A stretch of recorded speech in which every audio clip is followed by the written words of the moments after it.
Faster than a speeding bullet. More powerful than a locomotive. Able to leap tall buildings at a single bound. Look, up in the sky. It's a bird. It's a plane. It's Superman. Kellogg's Pep. P-E-P, Pep.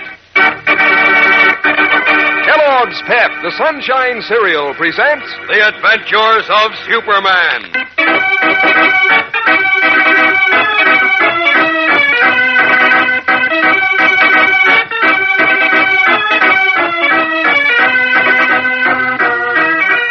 Today, with the investigation of the subway wreck satisfactorily concluded, and racketeers Ricky, Morgan, and Shortcake under police care, we continue on to another and even more serious problem facing the citizens of Metropolis and of America.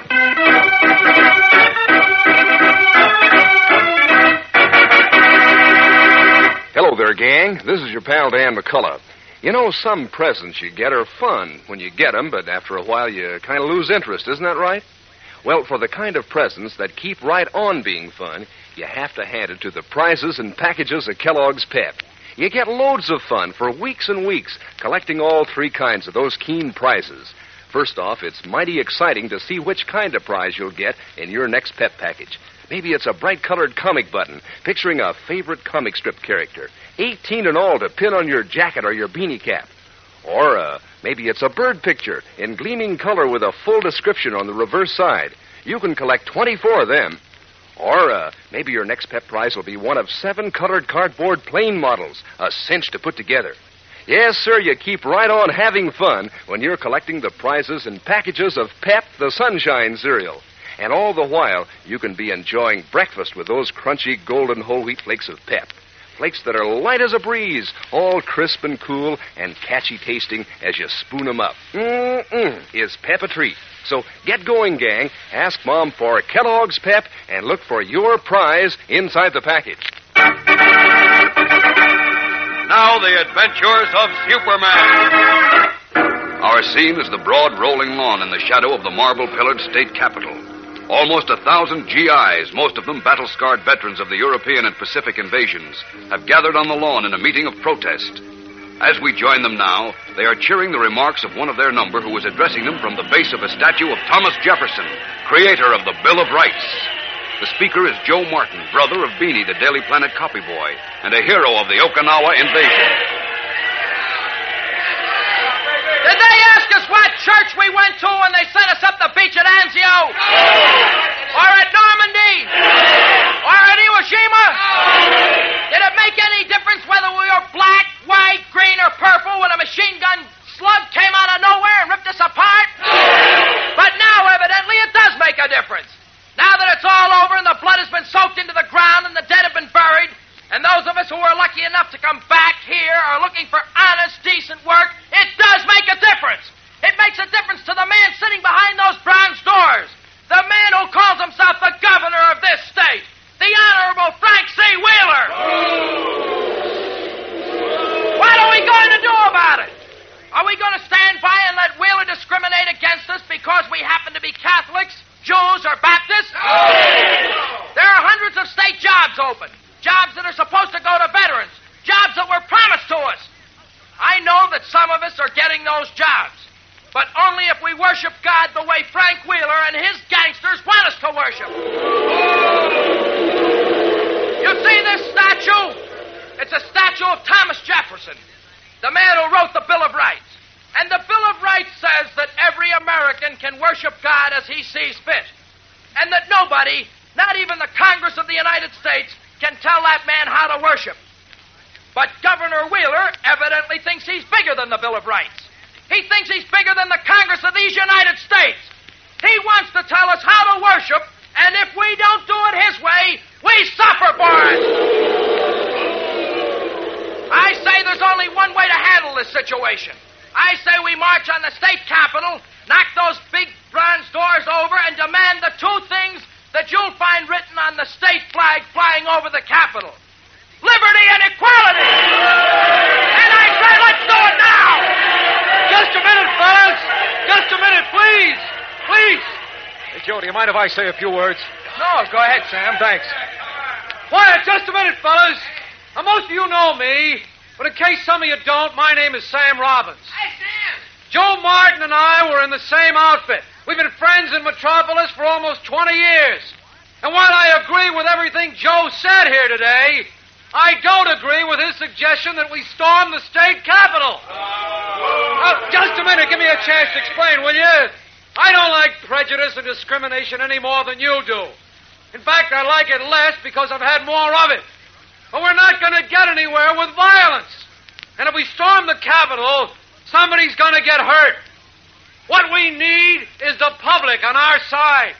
We got to appeal to the citizens who elected Governor Wheeler. That takes so much time. We want jobs. All right, Sam. We can't afford to wait. Okay, but I'm afraid of trouble. Don't worry. We won't start any trouble. All right, fellas! Fall in ranks and march to the Capitol steps!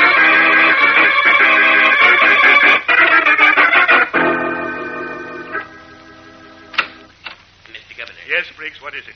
Sorry to interrupt, sir, but the veterans who are meeting on the lawn are marching toward the Capitol. Call the state police barracks. Tell them I want a squad of men over here immediately. Yes, sir. All right, George. You got me into this. Now get me out. Take it easy, Frank. Nothing to get excited 1,000 raving maniacs is plenty to get excited about. What do I do with them? What do I tell them? You're governor of the state, aren't you? In name only, and you know it. So does everyone else. It's no secret that big George Latimer runs the works. Now, don't lose your head, Frank. That's what they want you to do. I know, but you've got to get me out of this hole. Those GIs are sore because we've kept certain people out of state jobs. We've kept foreigners out, Frank. Foreigners. But they're citizens, taxpayers. They fought in the army. In my book and in your book, too, they're still foreigners. They're not like us, are they? Well, Are they? No, I guess not. That's all you've got to say, Frank. You've got to keep repeating they're foreigners. That they're trying to undermine America. Trying to sell us out. Well, that was the Hitler line. Not a bad line, was it? No, but look what happened to Hitler. It won't happen to us. Believe me. Yes? They're on the steps, sir. They want you to come out. Who's on the steps? The GIs, who do you think? All right, Briggs, we'll take care of it. Yes, Mr. Latimer. Briggs, Yes, sir. when the state police get here, tell them to line up in front of the doors. Yes, Mr. Latimer. Oh, I don't like the smell of this. I don't like it one bit. Don't worry. Relax. I found something to hang our hats on. I don't understand. Kid named Martin, Joe Martin. The spark plug of the mob. We can't touch him. But his best friend is a Jew, a bird named Robbins. He's the one we'll pin it on. We'll say he's responsible for the whole business. Is he? I just finished telling you, Joe Martin was. But we'll hang it on Robbins. Could even call him a Red. That always goes over big. Oh, I'm afraid of this. You can't fool around with those veterans, George. They don't knuckle under. They'll knuckle under to me, or I'll know the reason why. Oh, now what? Yes. Oh, what is it, Briggs? The state police are here, sir. Sergeant Adams would like to see you. Yeah, I'll send him in. This way, Sergeant. Sergeant Adams, state police reporting, sir. Glad to know you, Sergeant. Are your men lined up in front of the Capitol doors? Yes, sir. But that's what I want to talk to you about. They don't like the idea of pointing Tommy guns at ex-GIs. I've got 10 men, and 6 of them were GIs themselves. Well, it seems just a minute, to me Governor, if you don't mind. Oh, no, not at all. Thanks. My name is George Latimer, Sergeant. You may have heard of me. Yes, of course, sir. Good. Now, tell me, members of the state police are by law pledged to protect public property, aren't they? Yes, sir. And public life as well, right? Yes, sir. Well, that's all the governor's asking you to do. Protect the state capitol building and his life. Now, if you'll see that your men are lined up in front of the doors, the governor will go out and talk to the GIs. Yes, sir. All right, Frank, let's go. Oh, I don't think I'd better go out there now. Now, you've got to show your face. Yeah, but they're screaming for blood. They'll get blood. But it won't be yours. Come on.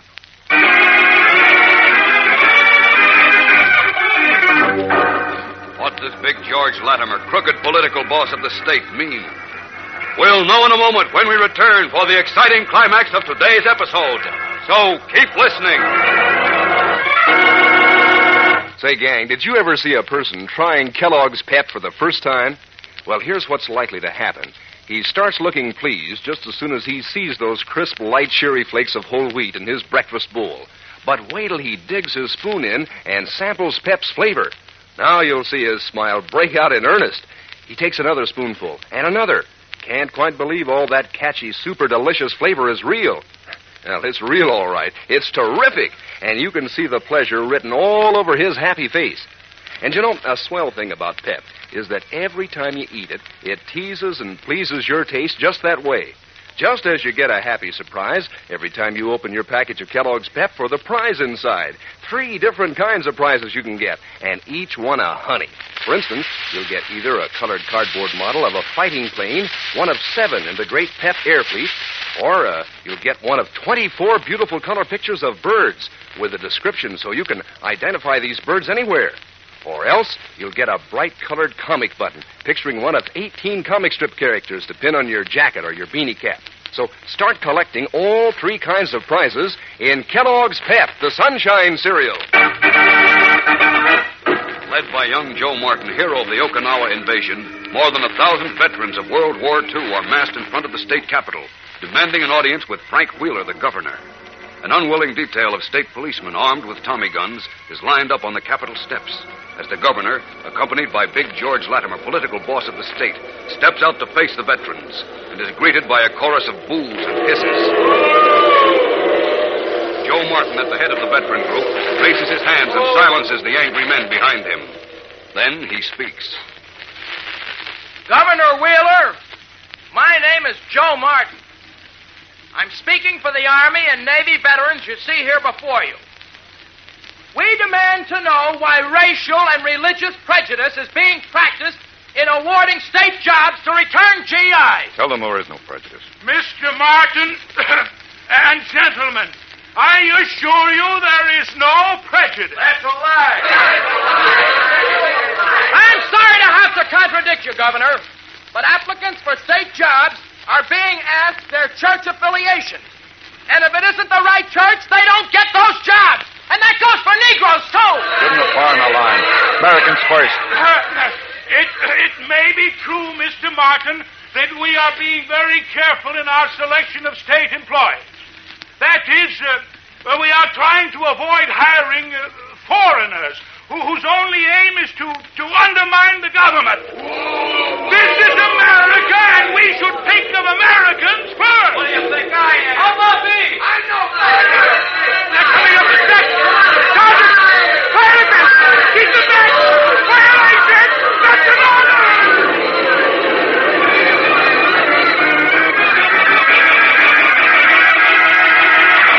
Losing his head in a moment of fear and panic, the governor gives the order to fire into the angry mob of indignant veterans surging up the Capitol steps. What will happen? And how does Superman fit into this tense picture of returned GIs fighting for their rights? We'll know tomorrow, so be sure to listen when the Man of Steel joins in the battle for the freedom and equality guaranteed all Americans by the Constitution of the United States. Tune in tomorrow, same time, same station. And remember, for breakfast, it's Kellogg's Pep. For excitement, the adventures of Superman.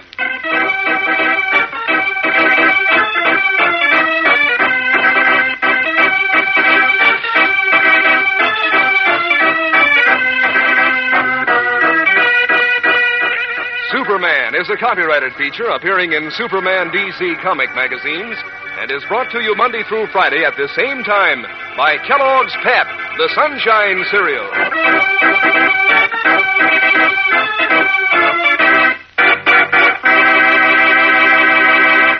Say, gang, here's a famous name that brightens up your breakfast. It's Kellogg, the greatest name in cereals. Kellogg, as in Kellogg shredded wheat. What a treat. Tender, plump biscuits full up with natural nut-sweet flavor and toasted just right for extra crispness. But that's not all. Kellogg shredded wheat biscuits are just the right size, made to fit the bowl. And there are 15 biscuits in every package, each one full of swell whole wheat nourishment. Ask Mom to get you some Kellogg shredded wheat. And be sure to be with us tomorrow for the thrilling adventures of Superman. This is the Mutual Broadcasting System.